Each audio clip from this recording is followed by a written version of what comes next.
Welcome to the Weekly Roar, coming live from the Lion's Den, helping new managers become great leaders and awesome bosses.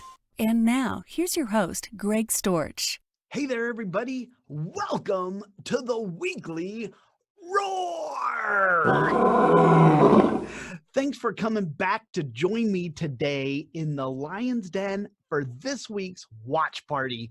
We're just getting back into the swing of things here following the long holiday weekend where we celebrated Veterans Day. You know, after serving in the Navy for 24 years, most of the people I know are veterans, including a lot of my own family members. So I just wanted to thank them for their service. All right, today I'm talking about another pivot as I continue my series on making pivots in our leadership. But before we start talking about today's pivot, I'm Greg Storch, and I'm the founder of Lion Enterprise, a leadership development and coaching business where I'm focusing on helping organizations create winning cultures. I'm a certified professional coach and a certified leadership speaker and trainer. Hey, last week I spoke about making a pivot that allows leaders to move from dictation to collaboration, and how we can stop barking orders and start connecting borders with our followers. I spoke about the importance for leaders to learn to connect with their followers, and I shared 5 things that you can do to become better at it. I also mentioned one of the main things we can do to connect is work on finding common ground with those who follow us. If you were not able to see the Weekly Roar last Wednesday, head over to my website at www.lion-enterprise.com. Check out video number 79 for last week's session in the Lion's Pride Library, where you're also going to find all of my other videos. The Lion's Pride Library is free, and it's a great way for you to get more of the roar. Okay, let's talk about another pivot that leaders may want to make in order to reach their full leadership potential. Today, I'm talking about making a pivot that allows leaders to recognize and embrace the value of differences that make us all unique. I know over the past few years, I've heard and I've seen more of a focus on diversity and inclusion, D&I, and that's really what I'm talking about today.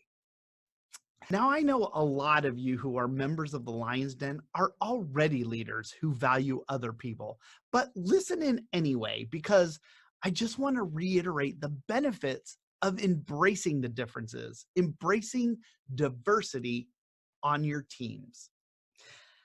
As I reflected on my own journey and how I value diversity, I thought about how lucky I was that I joined the military at such a young age.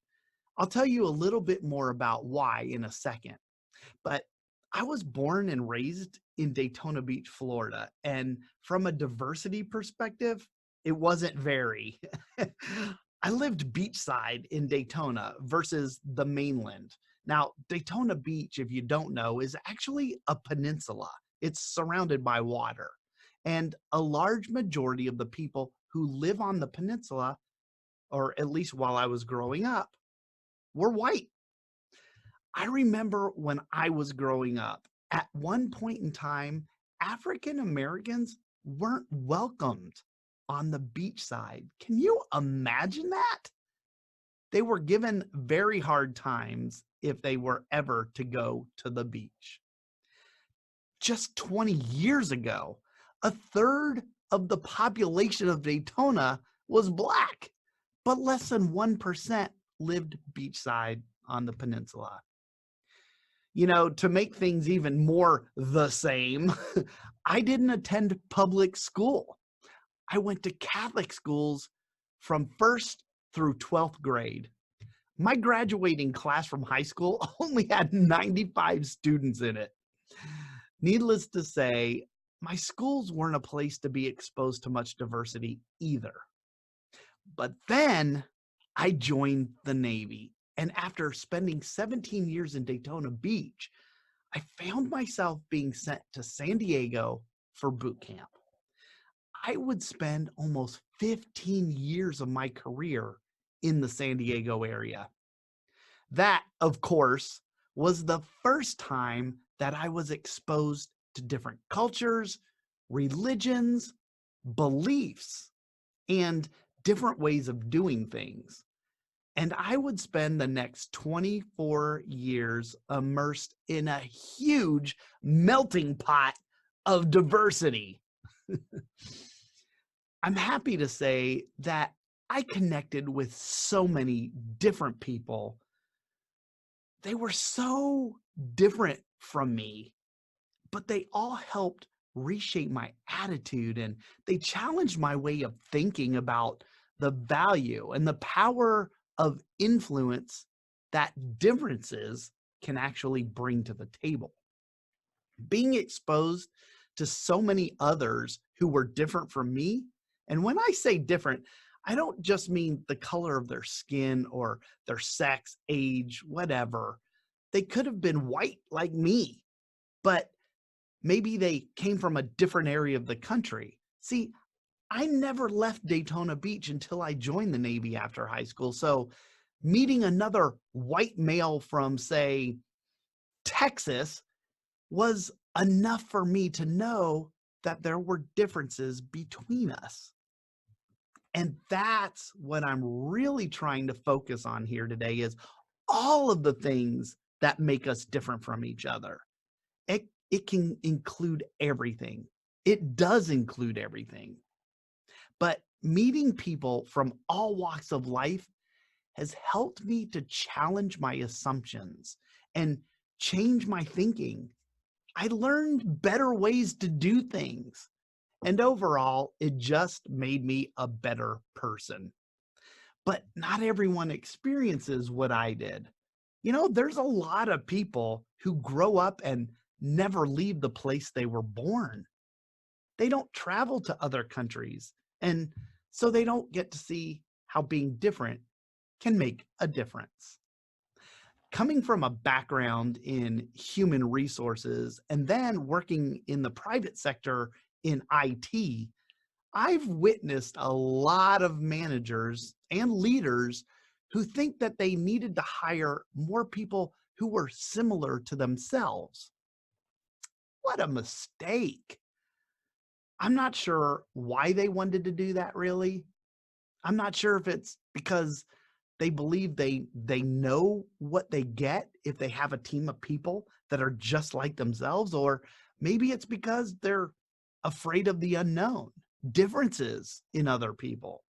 Maybe it's a combination of both of those. Maybe, just maybe, it has a lot to do with our comfort zone. Being in familiar territory, surrounded by others who are just like us, gives us a sense of comfort. It's a comfort zone, but you know that the comfort zone is not a good place to be for growth-minded individuals. So when it comes to leading and managing teams, here are some things to consider why you want to embrace diversity amongst your team members. First of all, having a team that has a lot of differences among members contributes to adding more collective knowledge. You've probably heard now how important it is for leaders to know what they don't know. Well, one way to do that is to be exposed to diversity. When you ask the question, what am I missing here, to your team, a diverse team will more likely have the answers you need.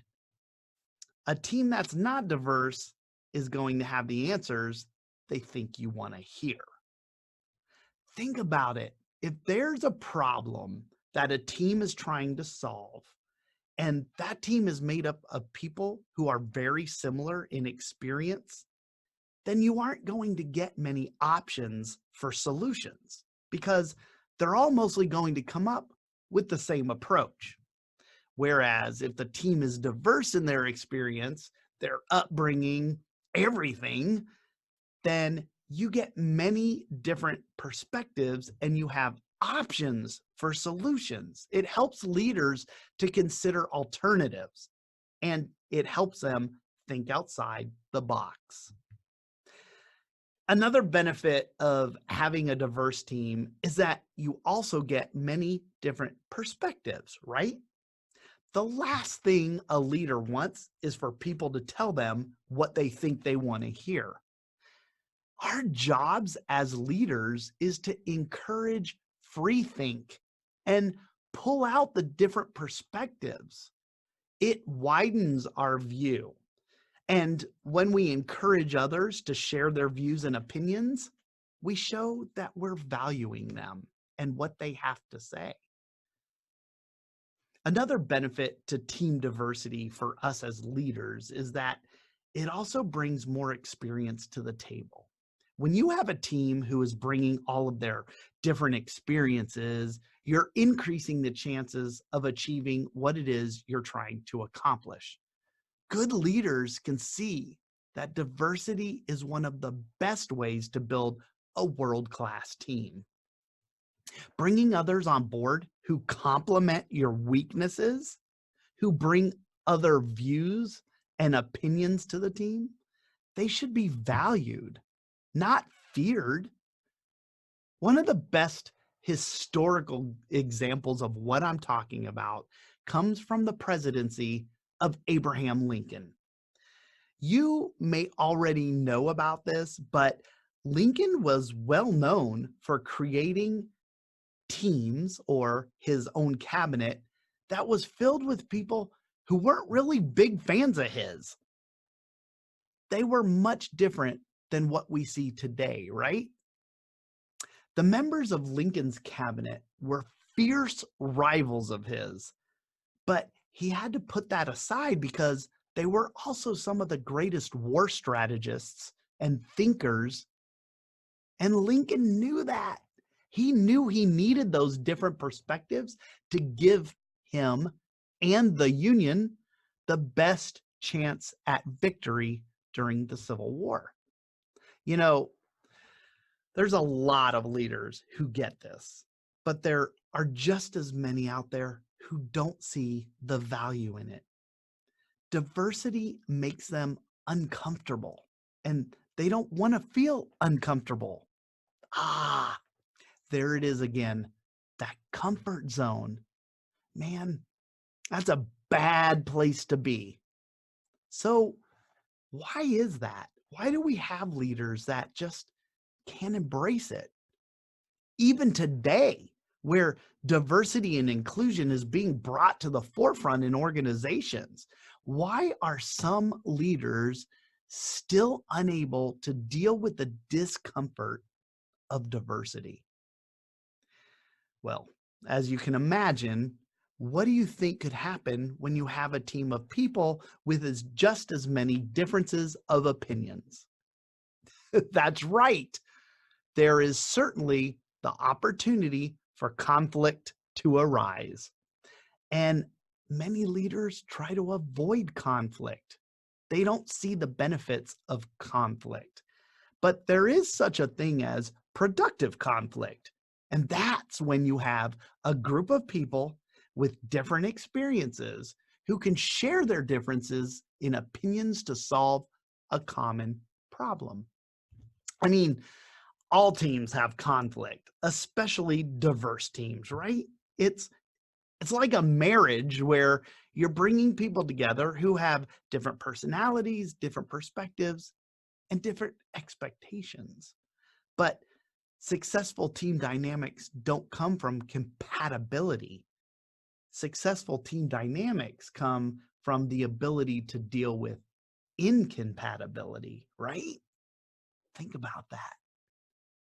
Being open to other people's insights, valuing their differences, that helps leaders to come up with new ideas, new ways of doing things, and it helps build better and stronger teams when they abandon their fear of conflict and see it as a welcomed and needed part of the process. I've talked a lot about the importance of selecting those who surround you because of their influence on you. Sometimes that can lead to networking with people who are just like you. Surround yourself with people who support you and support your goals and support what you're doing. Like-minded people. Yes, that is important, but you have to remember to challenge yourself to surround yourself with people who are also different from you, who will challenge you in the way you think, who complement your weaknesses and bring different strengths to the table and make you a more well-rounded person. So take a look at your network and try to identify what makes the people different from you. What makes them similar to you? If the list you make about all the similarities is longer, or if you can't come up with many differences, start working harder on your network and including diversity in it. One of the biggest barriers to diversity is having a limited network. Another barrier is being unwilling to deal with prejudice. Now, look, we all have prejudices, prejudice. They're biases towards certain things. We know things we like. We have an affinity towards these. These are biases.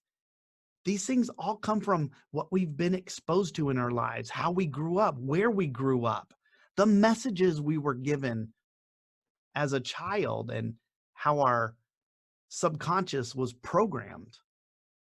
And that's why embracing diversity is valuable, because it can help us as leaders to uncover our blind spots and realize that there's more out there than just what we think. I get asked a lot how we can be living in a foreign country. I've heard people actually say, I don't know how you could do it. It's so different from America. Well, yes, it is. And that's one of the main reasons why we chose to make the move. I can't tell you how important it is to my leadership development to be exposed to different cultures, to live in it and be immersed in a different way of doing things. There are so many things that the Italians do that are way different than how we do it in the United States. And being exposed to a different way of doing things is a great way to grow as a person and as a leader. But you have to be willing to embrace that diversity. You know, Sadly, I hear a lot of people here complain about living in Italy, amongst obviously the American community here. There's a large population of active duty military and family members. And you got to remember, they were basically ordered to be here. A lot of them didn't choose it, they were just sent here. Some of the soldiers I see at the USO Center, they've just joined the Army and this is their first duty station. Some of them have never even left home. So you could probably imagine the culture shock when they first arrive here. A lot of times I see that their experiences could be completely different if they were just willing to embrace the differences. Instead, I see that they tend to dwell on them and they just refuse to accept it. Another thing that can get in the way of diversity is a leader's arrogance. You may have seen this before. I know I have in the military. Sometimes we see leaders who have risen through the ranks and achieved certain positions within the organization or certain ranks in the military, and so they look down on everyone under them. Well, that just gets in the way of their ability to appreciate others, especially people who are different from themselves. When leaders are so arrogant that they don't listen to the ideas of others who are different than they are, then they can never reach their full potential as a leader. And when they can't reach their full potential, neither can the team. And if you're really that arrogant, the sad thing is, as the leader, you'll never even know. If you find that you support this whole idea of diversity, but you just aren't sure what to do with the different ways of thinking and perspectives that you have on your team, then I want to leave you with 3 things that you can do as a leader to make this pivot away from doing more of the same and more towards embracing the value of diversity. So, first of all, focus on culture. It's important for leaders to create cultures that embrace sharing. And yes, I believe it's the leader's responsibility for creating or establishing the culture of an organization. And the way you can do that is to, first of all, get away from focusing on titles and roles within the organization and focus more on encouraging everybody to speak up and voice their thoughts and opinions. Make them feel and let them know that it does matter and it does count. When people are in an environment where they feel safe to share their thoughts without being attacked for them, the better the chances are for sharing and making people more inclined to contribute. The second thing that you can do as a leader is to expand your perspective on diversity. Typically when I even say the word diversity, we tend to think in terms of demographics like race or gender or age, but it's more than that. And if you're a leader who's dealing with the millennial generation, you'll want to expand your perspective on diversity because diversity has a lot of other aspects to it. These aspects can be really influential. Oh, there it is, the golden word for leaders: influence. Yeah, it's not just demographics, but diversity is also found in the psychological elements like our personalities, our values, and our own abilities. So, as leaders, we have to develop our ability to change ourselves and the environment for our followers so that they can be successful. And we can do that by thinking and treating diversity differently. Now, the third and final thing comes down to plain old good leadership. Why? Because diversity is going to help your teams, but it's also going to challenge them. You have to be a really solid leader when you bring together a diverse group of people. See, diverse teams, they're going to kill it when it comes to coming up with a whole bunch of different ideas and approaches to issues. But they're going to struggle when it comes time to make a decision on which one of those ideas or approaches to implement. Yeah, they're going to struggle with that. That's where our leadership is going to come in. Solid leadership here can bring strength to not only the process of creating ideas, but also implementing those ideas. I want to share this story with you because as I was preparing for the weekly roar, this story came to my mind right away. When my daughter was a lot younger, she was so tiny, she came up with this saying. And as I thought about it more, it was such a wonderful thought for a young girl. She used to always say to us, "Everybody's different." She would usually say that to me when I would say something to her like, "I can't believe you don't like this or that." Maybe it was food, or maybe it was a book. Or I would ask her, "How could you do that?"